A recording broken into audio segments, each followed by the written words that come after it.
Hello Internet, and today in this video we are going to be looking at my take on modular ruins. And again, I'm looking at them being easy to store, easy to set up, rearrange, all that good stuff. Also to put around centerpieces, so let's get to it.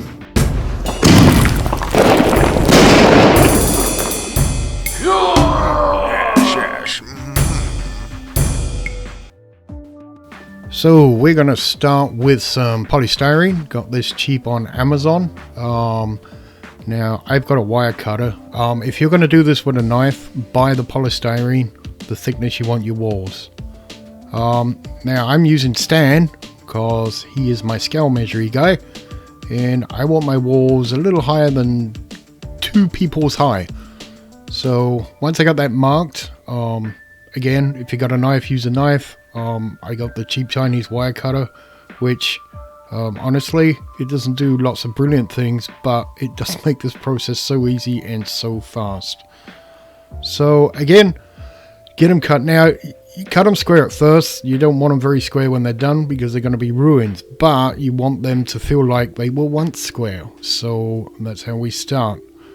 Now, I'm using the wire cutter to now reduce the thickness of my walls. So again, if you're doing it with a knife, you know, figure out how thick you want the walls. I like doing it this way because I can do exterior walls thicker, and if I want to add like interior walls, I can do different thicknesses from a block, which gives the idea of an interior wall. But that goes quick, and you get those cut out. Now those offcuts I had at the end, I'm going to cut down to make into buttresses, because we're going to need buttresses on the walls to help them stand up. I messed around for a while trying to do like a peg situation, because Warhammer, we love our 90-degree walls. So you know, I messed around with that. The pegs just weren't working, so I played with the buttressing system, and that seems to work really well and gives us more options over just having a 90-degree angle wall. So once you have your pieces, you're going to want to score. I do a diagonal line like this, and then once you've scored, just break them, because again, they're ruins. That'll give us 2 shorter walls, and then you kind of always want to leave one side straight up because it's modular, so you want walls to line up, and then you just go through. And now these 2 I want to leave as long walls. So you got to remember, we've got different types of cover. We've got blocking and cover, so it either blocks line of sight, or you can see but it gives the unit behind it cover. So old Stan here, I'm going to use him. So I took this and I made a template from a handle, and then that way my windows would always be the same size and shape, and I eyeballed it. I usually do windows, the bottom of windows about waist height to a regular size model. So get your template and then think about, you know, how much of this wall you want open to be able to not block line of sight but give cover, how much of it you want to be you know, absolutely solid. So, you know, play around with it in your head, and then go through and make as many see-through holes in your wall as you think you want. Some are quite open, you know, by me on mine, some are quite open, some I leave solid. The nice thing about solid walls too is when you go back and pretty them up, you have a surface to actually add, you know, visual niceties to. Alright, so once you've made all your big decisions, you're heading towards the point of no return, because now it's time to cut out whatever windows, doors that you've decided you want in your ruins. You could just put great big blast holes in the middle of them if you like. The world is your mollusk. I was using the knife, and then I thought, why am I making it hard on myself? And I grabbed my foam cuttery thing. It's just a straight line, and then realized it's got an on-off switch on it. So, you know, I'm stupid. But, you know, this process, again, you know, if you've got these tools, use them. If you don't, and you're going to do a lot of this, it might be worth investing in them. They're not expensive. You can pick something like this up for 20 bucks, and I've never regretted it. So, plus, I don't know why, but this is fun and therapeutic, just melting windows out of blocks of foam. And that must say something about my psyche. So now our windows are cut out, doors, whatever it is you want to put in there. And we know the shape of our walls and positioning. We can put on the buttresses. So again, those pieces we cut from the offcut. I always eyeball everything. I don't know. If you guys want to, you can figure it out on paper, do measurements and mark things. I just eyeball stuff. The aim of this terrain at the moment, it's kind of like scatter terrain that I want. I got an empty table, so I'm just throwing this together. I can come back later and pretty it up, but at the moment I'm just building the bones, and you know, you can add and take away things from it. But you get your buttresses put on. A thing to notice for these, make sure the bottom is flush, because that's what you use for them to stand up. If they're not flush, it won't stand up straight. The other thing to think about is, because these are modular, don't put them right towards the ends, because it affects stability. You want them towards the middle. They don't have to be right in the middle, but and then the other thing is, if you put them right on the ends, when you go to butt up another piece of wall against it, it gets in the way. So you want to put one on each side. I usually put them in the same place, either side. Now, you could do thinner ones. If you know there's an inner and an outer wall, the inner ones, make them thinner. They look like broke down inner walls, and less like buttresses. But, you know, I'm just going for the overall flavor of the thing, and there you go. They stand up pretty good. They don't blow over, you know, depending on how you treat them on the table, but they stand up quite well. And now it's time to make them ruins. So I usually start at the top and then just break up that straight line. Just tear out chunks, big chunks, little chunks. Try and make it as random as possible. Now they're ruins because either they've been blown up, or have collapsed over time, or both. So, you know, just try and make it random. The other thing, don't forget things like windows. You know, unless you want to keep them, it's all up to you. Whatever aesthetic you want, this is the time to apply it. You know, you can make them less blown up, completely blown up, however you want, and just go through your pieces. And, you know, for my aesthetic, for what I'm doing here, I wanted them to be bombed, blowed up, and all that good stuff. So once that's done, you get yourself your coating mixture, and this is PVA glue, and then I put in, thin that down a little. In this I thinned it down a little too much, but I went back in and put in more PVA, and get that totally mixed up. Once you got that mixed up, I get some plaster of Paris. I usually put in about, I don't know, it's by feel. So I usually put in about as much plaster of Paris as I put in PVA, if not just a little bit less. So, and then again, you go in and mix it up. Now, what this does is, it doesn't really make it that much harder, to be honest, but what it does do is it gives the piece weight, especially because these are not based on a base or anything. They're just held by standing up and the buttresses, so the weight helps them stand up, and it makes them feel better. They're weightier in the hand. I don't know, it just stops them feeling as much like polystyrene. It gives them a nice heft to them. After that is your next decision, what color you want them. Now I'm going to go in and make them pretty dark grey, almost black. So I put a big old gob of black latex paint in there, and again, just mix up.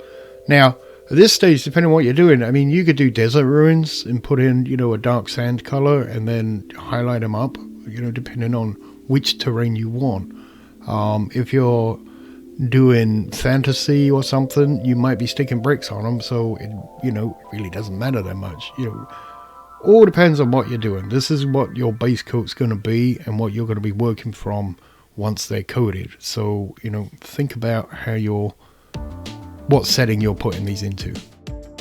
And now it's time to coat them. So get yourself a big old brush and splodge this stuff on. And you want to get into every nook and cranny because you're going to coat that polystyrene to protect it. You also, because you'll be working probably from dark to light, you want to make sure that the deepest recesses are the dark color you're putting on. Now, if you're going to paint them differently, it's less important.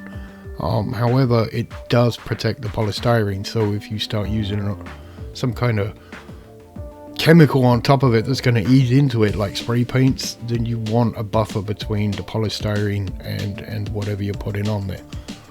So yeah, you don't need to see too much of this apart from, really slap it on, get it in there, cover everything. If you do, I usually don't do 2 coats on this unless I've mixed it too thin, which is also an option too. I mean, you can put on thinner ones. It goes on easier and quicker if you make it thinner, but then you have to do 2 coats. I did 1 thicker coat for these because I wanted them done and dusted. Alright, once you got them coated and they're dry, you can think about what you're going to do with them. So here's Stan, and I put him against the wall for desertion and then changed my mind. But things like, if you're going to do, if you want to do bullet holes, I usually use, I've got these little see-through things. Anyway, they're just the right diameter, the right caliber for a border. So, you could dig bullet holes in there, and whatever you want to do. And then, move on to the next stage.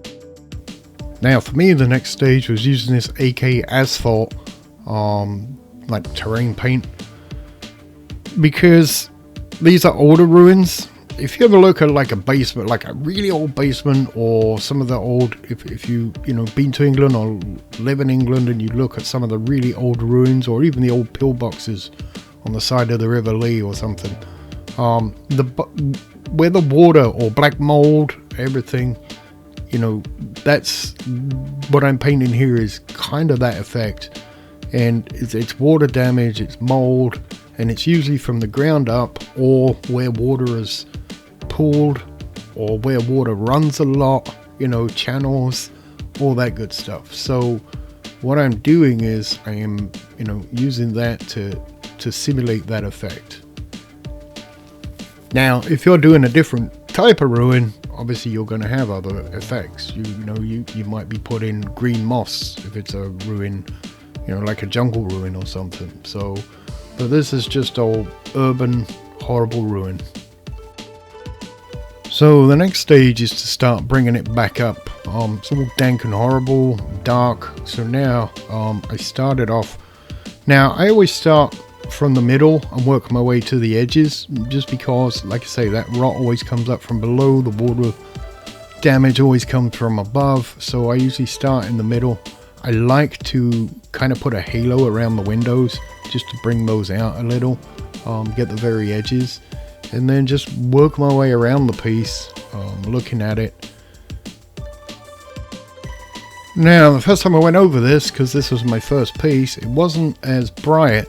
Well, the highlights weren't as bright as I wanted them to be. I wanted this to be grayer. So I went in and then just went over what I did with gray, but made it bolder, used more paint, and then again started in the middle and then worked my way to the edges. So when the brush was really wet, start in the middle and then push it out to the ends, top and bottom, and then just keep going back to my palette.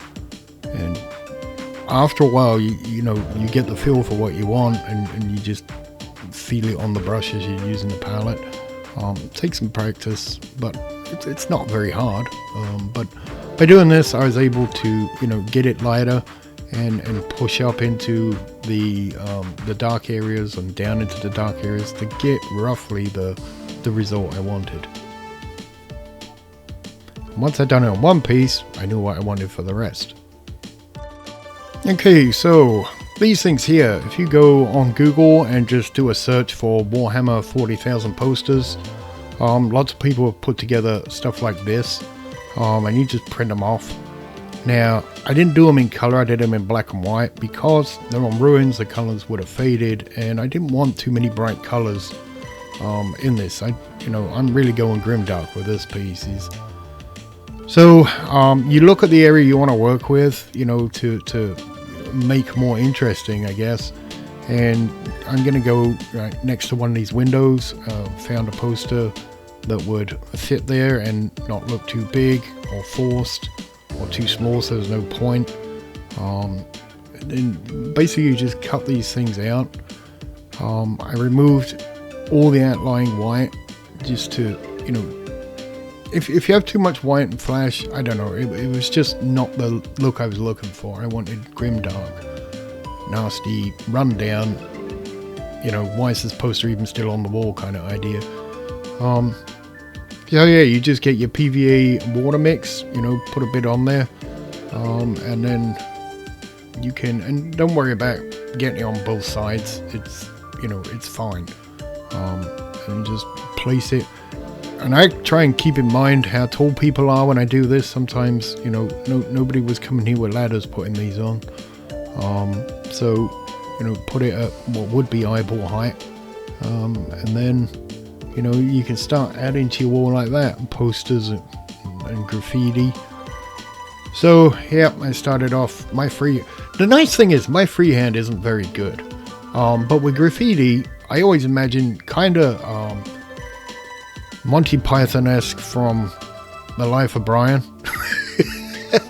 Some guy with a big old brush running by trying to paint it on as quick as he could, and not get caught. So if graffiti's always nice. I mean, old buildings always have graffiti on them, even if they've been bombed and blown up, if you think about it. So the amount of conflicts that move through these ruins, everybody's got a cause. So, do some graffiti, try and make it fit the environment, and there we go. We can, now on the walls I made earlier, I went back and printed those up. And I did some posters and graffiti examples there. So, and also remember, you don't have to use the same color paint for the graffiti all the time. So, something like this, where I put wanted posters and then someone had slapped on, oh no, they're freedom fighters kind of deal. So yeah, you can make things a lot more interesting. So here they are laid out on the mat. I haven't printed up a lot of them. Some of them I still have to make lighter, but I wanted to play around and see, about the modularity. Is that a word? Modularity of them. And, they stand up pretty good. Well, they stand up really good, actually. They look pretty good. I like them. And the fun I was having as I was rearranging them is, you can either do, your 90-degree things to break up the terrain. You have a couple in each corner and, blocking line of sights, and then some fire lanes, like you can see here. There's just the Warhammer 90-degree tricks, The other thing that I really like about them is, like here I did a central building, like, a bombed out governor's office or something.